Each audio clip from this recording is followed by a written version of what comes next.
Hi there, investigators. It's time to uncover the truth behind another case. The case of Zara Alina. Zara Alina was born in England in the winter of 1986. As the eldest of 5 children, Zara's birth held great significance, symbolizing her mother's aspirations for a better future. Additionally, she was the first granddaughter of Radha Parvin, a distinction that earned her special respect and status within the family. Growing up, Zara was doted on by her relatives and raised in a multi-generational household. Despite their financial struggles, Zara's parents prioritized her education, believing it would provide her with a good life. Zara's family had big plans for her future, but their hopes were overshadowed by the dangers and difficulties that surrounded them, putting Zara's safety at risk. Zara had an unrelenting passion and thirst for life from a very young age. This led her to develop a love for tap dancing, a form of self-expression where each step brought out a rhythm that evoked a sense of harmony. Additionally, and swimming, which gave her a sense of freedom from the monotony of daily life. Her exquisite style and artistic approach to fashion allowed her to express her dreams through her outfits. However, these pursuits were just the beginning of her journey. Her first experience with skating ignited a new sense of freedom within her. Skating evolved into more than just a hobby for her. It became a powerful outlet for self-expression, allowing her to connect with her deepest emotions and inner self. Those close to Zara were unsurprised when she shared her aspiration to become a lawyer, driven by a desire to protect and support others. Her warm personality spread happiness and positivity, making those around her feel uplifted and inspired. Zara's eyes sparkled, and her gaze was captivating. Her curly black hair added to her striking appearance.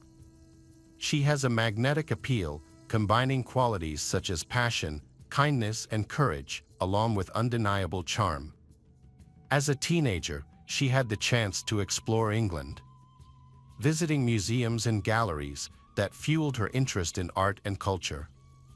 Her travels showcased independence and unrelenting passion for knowledge and discovery. Following her initial trips, she later traveled to other parts of Europe. These adventures show that she inherited her family's passion for discovery and exploration of new things. Zara's aunt, Farah, was a significant influence on her. Unlike many others who chose to settle in the UK, Farah settled in Portugal. What captivated Zara was her aunt's work as a psychotherapist, particularly her involvement with women's organizations. As a result, Zara made it a point to visit her aunt on multiple occasions. Zara began turning her dreams into a reality when she earned admission to the University of Westminster immediately after high school graduation. She dedicated herself to pursuing her objectives, all while taking care of her mother and grandmother at the same time. Although she was short, she had endless energy and a deeply passionate personality. Zara is a compassionate person who has positively impacted the lives of many refugees forced to flee their homes due to conflict, she using her influence to speak out about their stories. She also volunteered at community canteens, aiding the homeless. Zara has a remarkable talent for understanding what others need, and she always makes time for them a priority in her busy schedule. Her easygoing personality made her a delight to be around. She frequently visited her aunt, Smee Naz, who lived nearby, often seeking her help with exam preparation, but their study sessions inevitably turned into laughter-filled moments. Those who knew Zara remember that she brought happiness wherever she went. Moreover, she was diligent, covering her own expenses and providing support to her family. Zara was a familiar face at a local clothing store, where she worked and interacted with everyone in the community, from teenagers to the elderly. Her kindness and willingness to help others were notable traits. Despite being talkative, she was a good listener and extended her generosity to all living beings, especially cats. She would often spend her own money to care for stray cats, taking them to the vet or convincing neighbors to adopt them. Zara's friend, Sanji Naira, described her as radiant and thought that her most significant gift was her ability to share optimism with others. Whenever Sanji was down, he would turn to Zara for help. Zara had a special person in her life, Carissa Peters, who was more than just a friend. They formed a strong bond as they fought together for justice and women's rights, a common goal that forged a lasting friendship despite life's obstacles. They felt a strong sense of comfort and familiarity in each other's homes and maintained a daily phone routine, using this time to share news, discuss their thoughts, and make plans for the future. After passing her exams and completing her law internship in 2002, Zara had the opportunity to work at the Crown Prosecution Service. This was a significant step toward realizing her dream of becoming a full-fledged lawyer.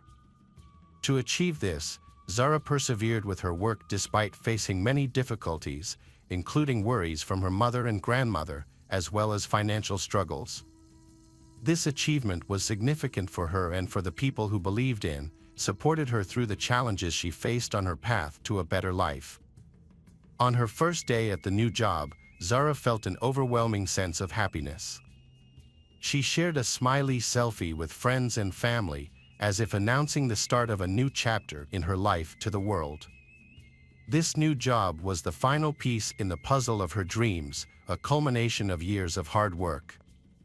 Although being an administrator might seem like a secondary role to some, it was a significant milestone for Zara. At 35 years old, she entered a new phase of her life, which sparked in her a sense of excitement and determination that filled her with a clear direction and goal. This wasn't just another working day. It marked the beginning of a new era in her life, one where she felt truly fulfilled and happy. The new job boosted Zara's confidence, and she felt it was time to start her own family. She envisioned her children living happy, protected lives filled with love and harmony. With each passing day, Zara saw herself moving closer to her dream of having a family. Her life was busy with work, volunteering, friends, and support from her mother and grandmother, who shared her home and provided care when needed.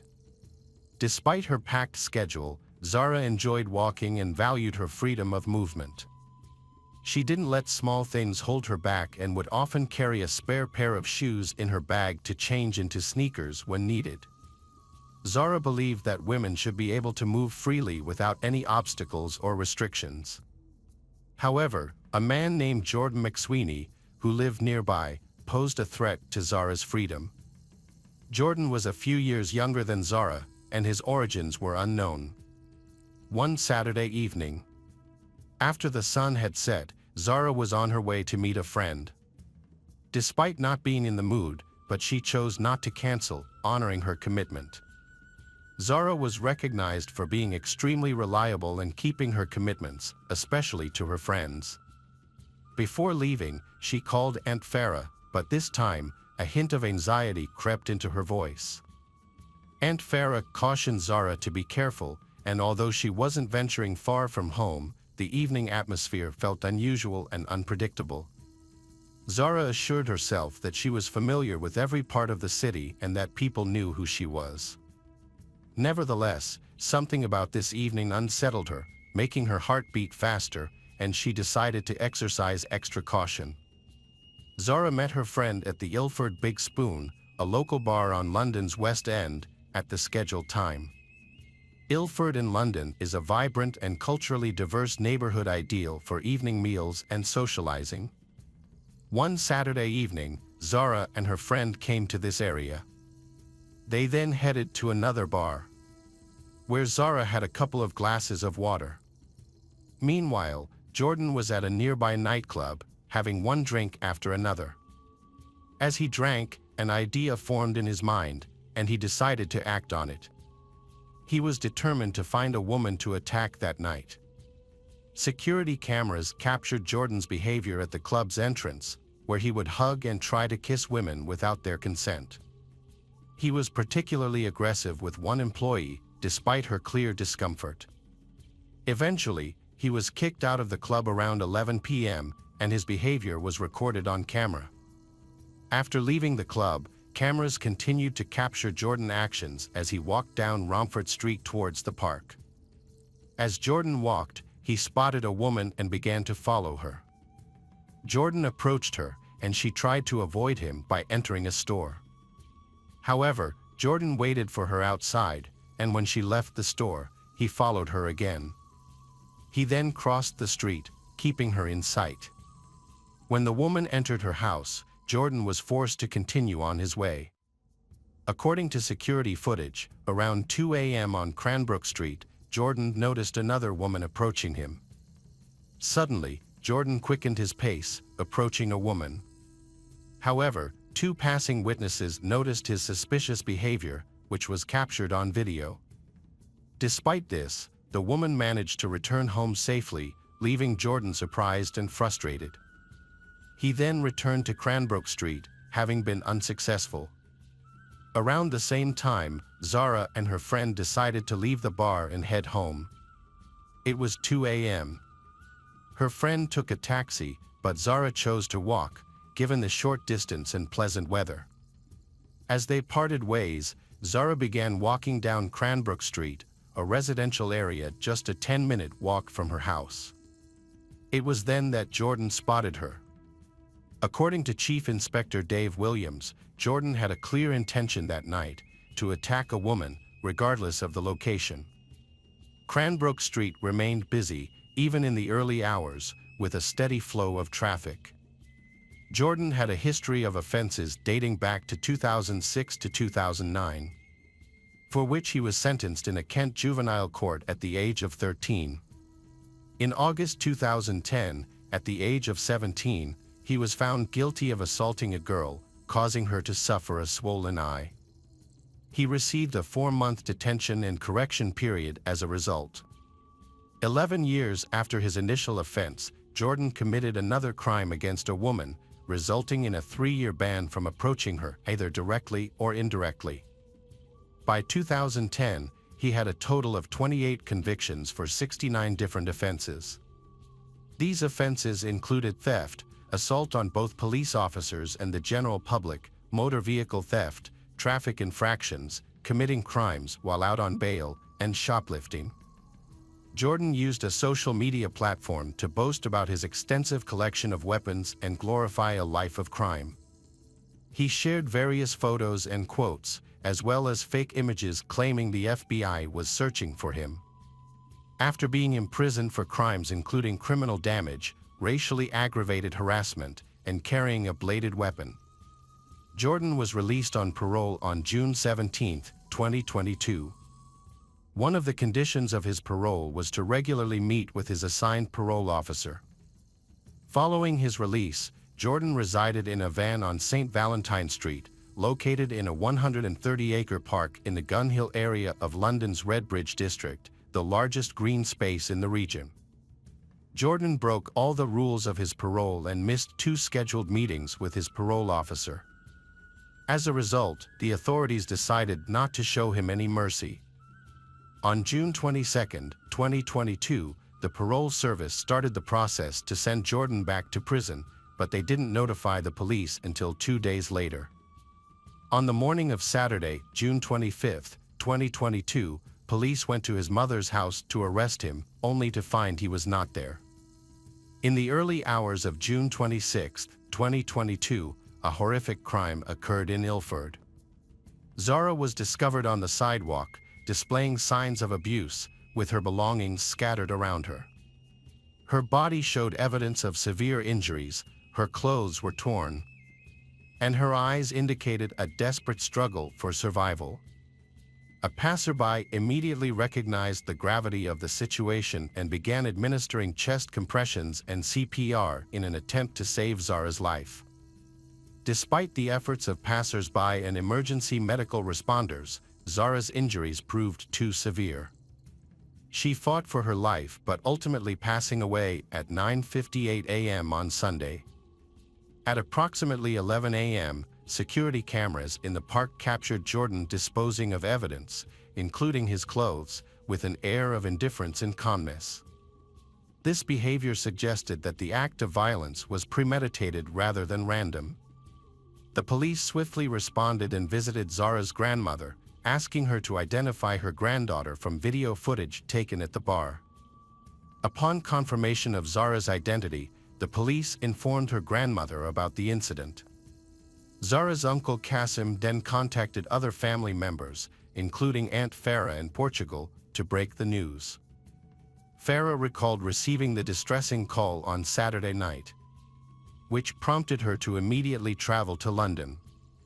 The family was deeply shocked and struggling to cope with the intense sadness of Zara's passing. Concurrently, detectives initiated an investigation in the area where Zara's body was found. They began by gathering footage from surveillance cameras to reconstruct the attacker's movements. The combination of video evidence and bloody fingerprints discovered near the crime scene enabled the identification of Jordan as the primary suspect. Utilizing a video surveillance system, the police tracked Jordan's location and obtained images of him. Inspector Dave dispatched an officer to Gun Hill to verify if anyone recognized Jordan. The operation yielded swift results, as Jordan was found sleeping in his van shortly thereafter.